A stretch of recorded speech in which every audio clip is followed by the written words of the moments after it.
Das Michael-Mysterium von Rudolf Steiner. Im Anbruch des Michael-Zeitalters. Bis zum 9. Jahrhundert nach dem Mysterium von Golgatha stand der Mensch anders zu seinen Gedanken als später. Er hatte nicht die Empfindung, dass er die in seiner Seele lebenden Gedanken selbst hervorbringe. Er betrachtete sie als Eingebungen einer geistigen Welt.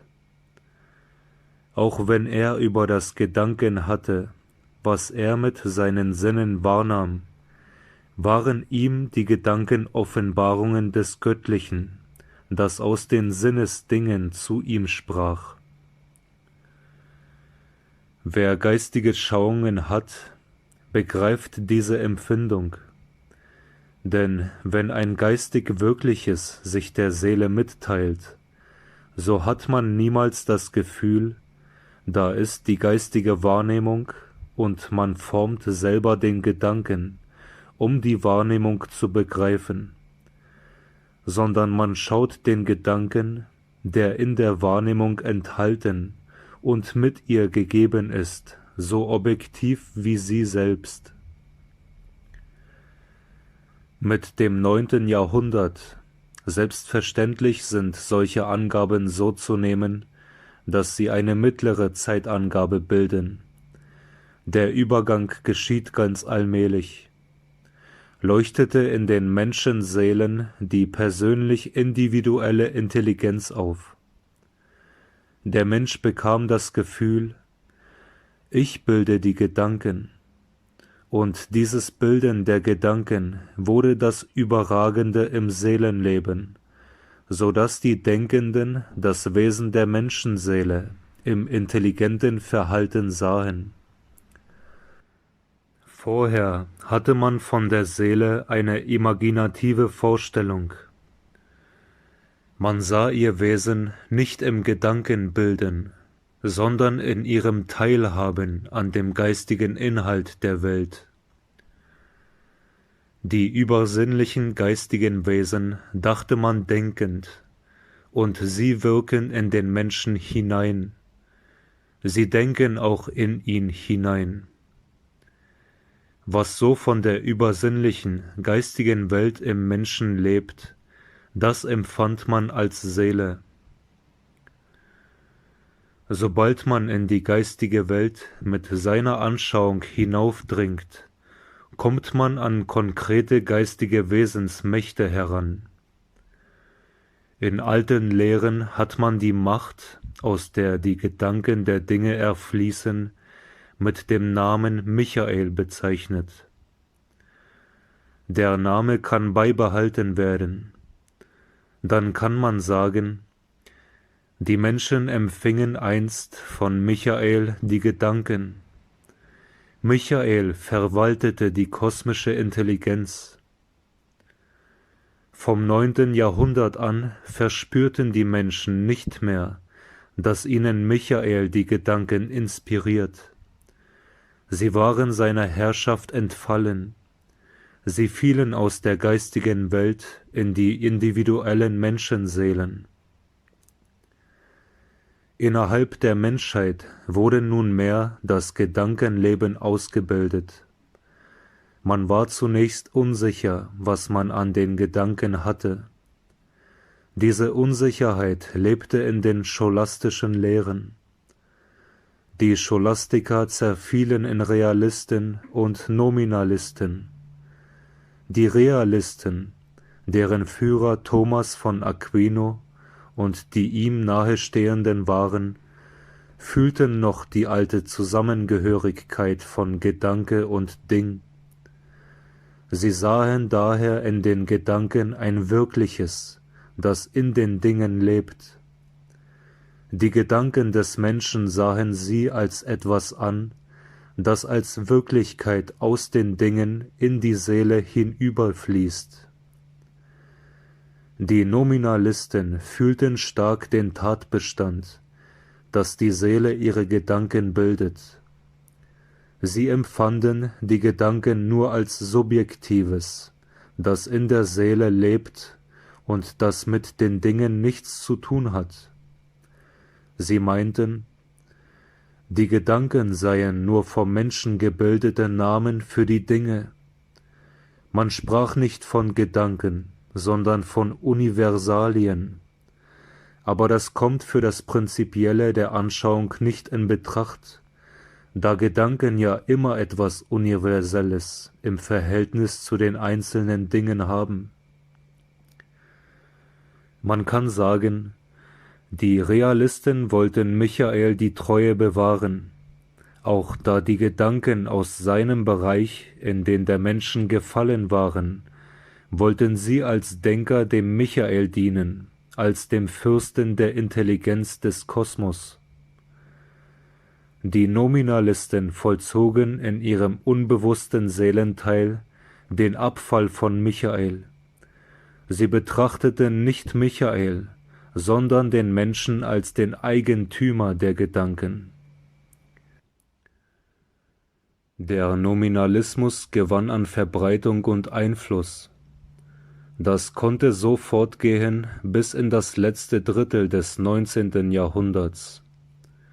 In diesem Zeitalter empfanden diejenigen Menschen, die sich auf die Wahrnehmung der geistigen Geschehnisse innerhalb des Weltalls verstehen, dass Michael dem Strom des intellektuellen Lebens nachgezogen war. Er sucht nach einer neuen Metamorphose seiner kosmischen Aufgabe. Er ließ vorher von der geistigen Außenwelt her die Gedanken in die Seelen der Menschen strömen. Vom letzten Drittel des 19. Jahrhunderts an will er in den Menschenseelen leben, in denen die Gedanken gebildet werden. Vorher sahen die Michael-verwandten Menschen Michael im Geistbereich seine Tätigkeit entfalten. Jetzt erkennen sie, dass sie Michael im Herzen wohnen lassen sollen. Jetzt weihen sie ihm ihr gedankengetragenes geistiges Leben. Jetzt lassen sie sich im freien, individuellen Gedankenleben von Michael darüber belehren, welches die rechten Wege der Seele sind. Menschen, die im vorangehenden Erdenleben in inspiriertem Gedankenwesen gestanden haben, also Michael Diener waren, fühlten sich am Ende des 19. Jahrhunderts wieder ins Erdenleben gekommen, zu solcher freiwilligen Michael-Gemeinschaft gedrängt. Sie betrachteten ihren alten Gedankeninspirator nun mehr als den Weiser im höheren Gedankenwesen. Wer auf solche Dinge zu achten versteht, der konnte wissen, welch ein Umschwung im letzten Drittel des 19. Jahrhunderts sich mit Bezug auf das Gedankenleben der Menschen vollzogen hat. Vorher konnte der Mensch nur fühlen, wie aus seinem Wesen heraus die Gedanken sich formten. Von dem angedeuteten Zeitabschnitt an kann er sich über sein Wesen erheben, er kann den Sinn ins Geistige lenken. Da tritt ihm Michael entgegen, und er erweist sich als altverwandt mit allem Gedankenweben. Er befreit die Gedanken aus dem Bereich des Kopfes. Er macht ihnen den Weg zum Herzen frei. Er löst die Begeisterung aus dem Gemüte los, so dass der Mensch in seelischer Hingabe leben kann an alles, was sich im Gedankenlicht erfahren lässt. Das Michael-Zeitalter ist angebrochen. Die Herzen beginnen, Gedanken zu haben.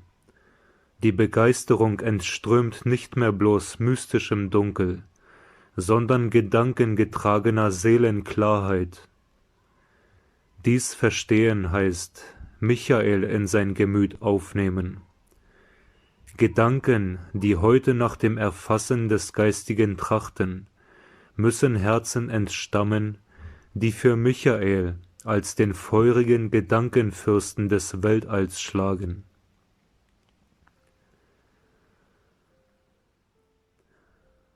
Einige Leitsätze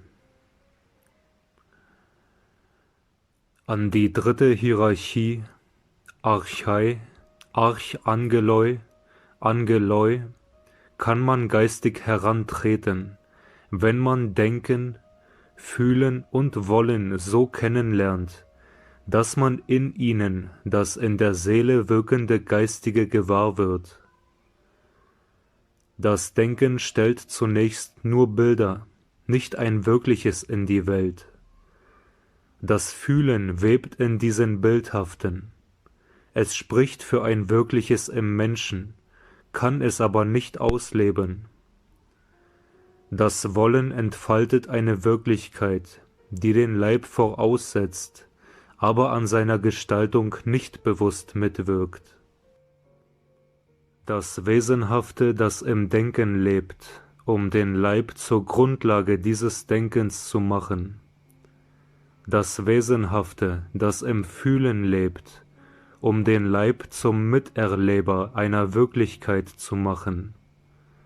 Das Wesenhafte, das im Wollen lebt, um an seiner Gestaltung bewusst mitzuwirken, ist in der dritten Hierarchie lebendig.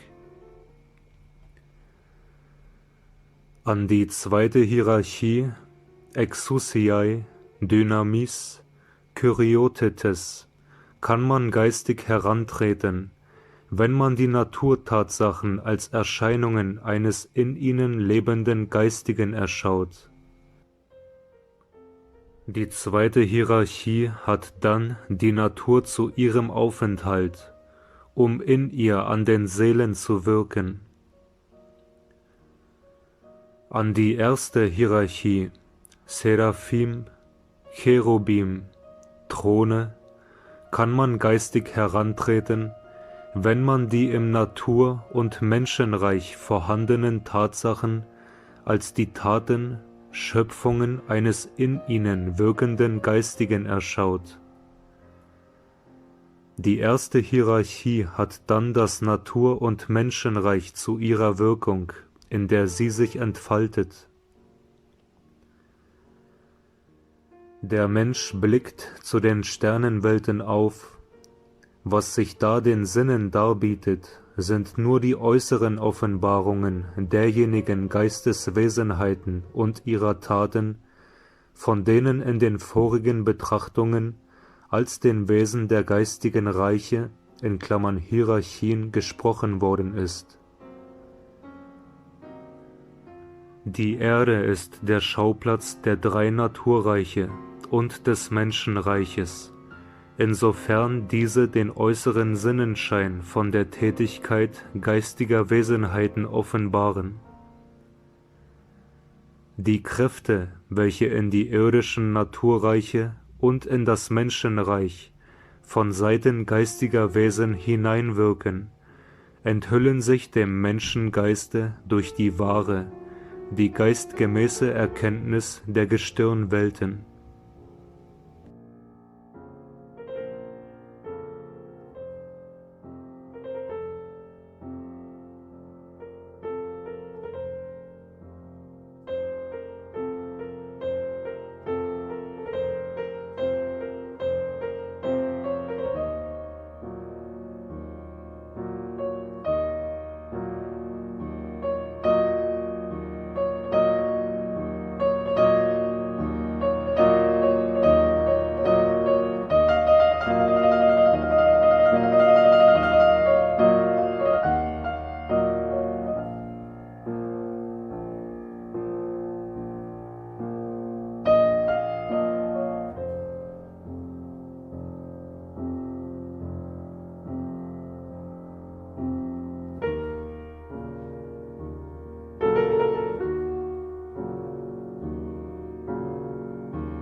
Und ich bin mir sicher, dass du in diesem Video findest, wonach dein wahres Ich dürstet. Und nicht zu vergessen,